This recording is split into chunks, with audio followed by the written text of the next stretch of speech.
బానిచియున్నాను. నీవు నా దృష్టికి ప్రియుడవైనందున గనుడవైతివి. నేను నిన్ను ప్రేమించుచున్నాను గనుక నీకు ప్రతిగా మనుషులను అప్పగించుచున్నాను. నీ ప్రాణమునకు ప్రతిగా జనములను అప్పగించుచున్నాను. భయపడకుము, నేను నీకు తోడై ఉన్నాను. తూర్పు నుండి, పడమటి నుండి, ఉత్తర దిక్కు నుండి, దక్షిణ దిక్కు నుండి నీ సంతానమును రప్పించెదను.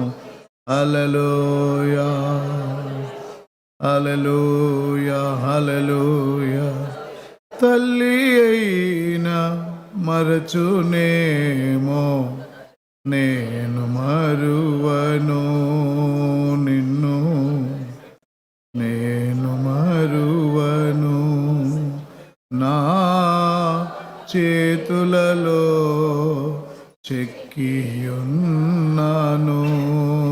నిన్ను చెక్కియున్నాను.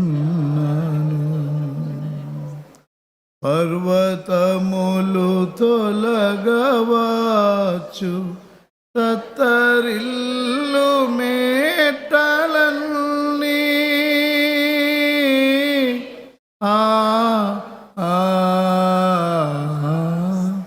పర్వతములు తొలగవచ్చు, తత్తరిల్లు మేటలన్నీ, నీ కృపాను వీడిపోదు,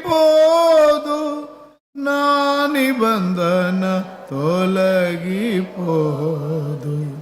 తల్లి అయినా మరచునేమో, నేను మరువను నిన్ను, నేను మరువను.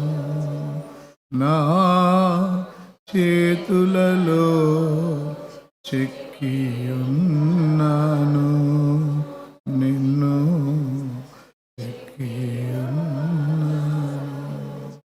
మన దేవుడు ఎన్నడు విడిచిపెట్టే దేవుడు కాదు. ఉదయకాలం ఆయన పాదాల దగ్గరకు వచ్చి మొర్ర పెడుతున్న మన పట్ల ఆయన జాలి కలిగిన దేవుడే అయి ఉన్నాడు. మన జీవితంలో ఆయన ఒకటి అనుమతించాడు అంటే ఆదరణ ఆయన సమృద్ధిగా ఉంచిన దేవుడే. చేతులెత్తి స్తోత్రార్పణ చేద్దాం. హల్లెలూయా, హల్లెలూయా, హల్లెలూయా, అందరూ హల్లెలూయా. బానిచియున్నాను, నీవు నా దృష్టికి ప్రియుడవైనందున గనుడవైతివి. నేను నిన్ను ప్రేమించుచున్నాను గనుక నీకు ప్రతిగా మనుషులను అప్పగించుచున్నాను. నీ ప్రాణమునకు ప్రతిగా జనములను అప్పగించుచున్నాను. భయపడకుము,